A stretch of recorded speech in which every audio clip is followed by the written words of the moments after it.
Mon père prend maintenant un couteau pour accomplir ces rites-là.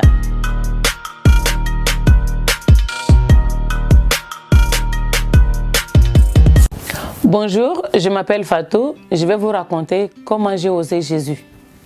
Je suis issue d'une famille musulmane. Mon père était polygame. Chez nous, on ne choisit pas d'être musulman, mais on est né musulman. Quand je suis avec mon père, je dois être musulmane la plus religieuse ou bien la plus pieuse, je ne sais pas. Pourquoi? Parce que je dois faire l'apparence. Devant, vous pouvez faire les apparences, mais derrière, vous pouvez mener votre vie comme vous semblez. Je pouvais aller dans des boîtes de nuit. Devant les parents, je ne buvais pas, mais avec des amis, je pouvais boire. Devant les parents, je pouvais, comment on appelle, être la fille pieuse, mais j'avais des petits copains. Et pour moi, Dieu, bon, il existe un point très, mais pas plus quoi. Mais je sentais en moi, il y avait malgré les 5 prières par jour, malgré les ramadans, malgré tout, mais je manquais quelque chose. Incapable de savoir qu'est-ce que je cherchais, j'étais à la recherche. Je pensais que je pouvais trouver la solution dans le système des horoscopes, tout ce qui est astrologie me fascinait. En fait, c'est là que j'ai compris que j'étais toujours à la recherche de quelque chose, mais quoi? Je ne savais pas. Je me donne à fond, je ne pouvais pas faire un pas à l'extérieur sans avoir lu mon horoscope pour savoir qu'est-ce qui va m'arriver la journée, je vais croiser qui, tout et tout. Mais je dois trouver de l'amour, mais toujours rien. Quelques années plus tard, dans le quartier où j'habitais, les gens venaient me parler de Jésus. Et moi, en tout cas, je leur disais, écoute, je suis musulmane, je n'ai rien à voir avec votre Jésus. Et ne vous avisez même pas. Pour les empêcher même de venir me parler de Jésus, qu'est-ce que je faisais? Quand ils viennent taper, on voulait te parler, tu voulais qu'on parle un peu de Jésus avec toi? J'ai dit, venez. Je les faisais asseoir, je rentrais dans la maison, je prenais une bassine d'eau, je venais verser sur eux. Comme ça, ils ne vont plus revenir. Le jeune qui venait me parler de Jésus, un jour, il était venu chez moi. Quand il a fini de me dire, oui, Jésus m'aime, je l'ai tellement bousculé, je l'ai poussé, en partant même sa Bible est tombée dans ma maison. Je l'ai précipité à la porte. J'étais assise, il était minuit, j'ai dit, bon, je vais suivre l'émission, peut-être je vais trouver la solution dedans. Et c'est là que le monsieur qui faisait l'émission dit, ouvrez la Bible. Je ne me rappelle plus, c'était dans les Sommes ou quoi. Je me lève pour aller chercher la Bible que le jeune homme l'avait laissée chez moi, peut-être il y a 5 ans de cela. Et puis, je me suis mise à pleurer. J'ai compris que l'islam, l'horoscope, et quoi, rien ne parvenait vraiment à me combler et à combler le vide là. Et en plus, j'avais le problème des céphalos, donc les migraines qui me fatiguaient. Et en pleurant, j'ai dit bon, j'ai arrêté de pleurer, j'ai dit bon, je ne sais pas.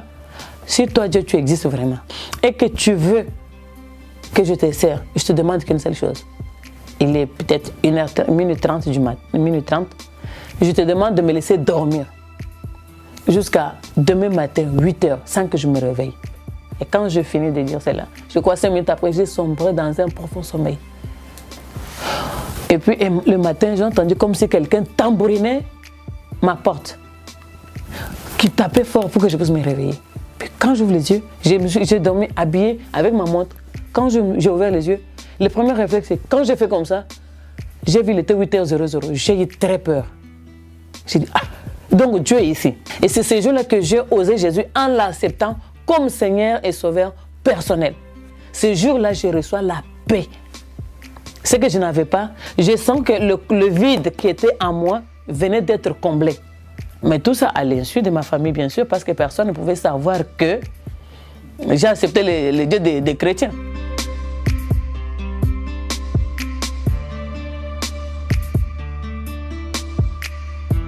C'est un déshonneur, c'est une humiliation pour la famille. On n'a jamais osé faire un affront comme ça à la famille. C'est un sacrilège. Et là, ils se sont mis à me frapper. J'étais battue alors, frappée, parce que tous les 2 portails étaient fermés. Donc je n'avais même pas le moyen de fuir. Donc quiconque ne me frappait pas ce jour-là était complice. Donc même les mamans, toutes les femmes doivent me taper. Et dans l'islam, quand ton enfant quitte l'islam, ça veut dire que l'enfant est perdu. Et pour sauver son âme, il faut le tuer. C'est là que mon père prend maintenant un couteau pour accomplir ces rites-là. Il prend le couteau qu'on égorge le mouton de Tabaski avec.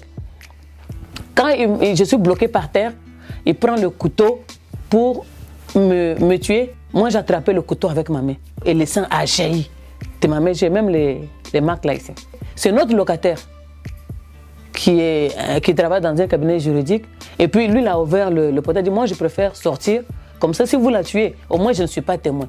Dès qu'il a ouvert la porte, je fuis, je suis parti sur le pasteur.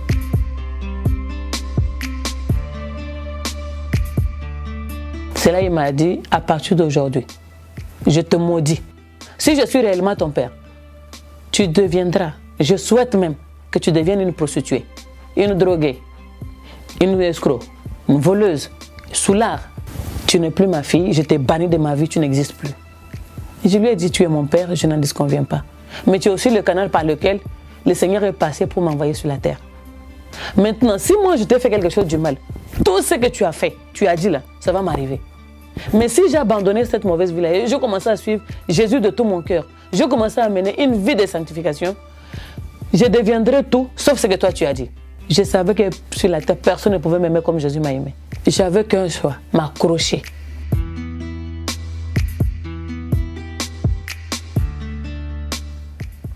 Aujourd'hui, toutes les malédictions que mon père avait dit, aucune de ces malédictions-là n'a été faite sur ma vie.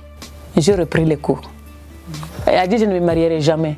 Je me suis mariée. Je suis DG de 4 entreprises. Et cette même famille où je n'étais rien, je suis devenue aujourd'hui la principale décideur. J'ai eu plus d'argent que ce que mon père a eu de toute sa vie.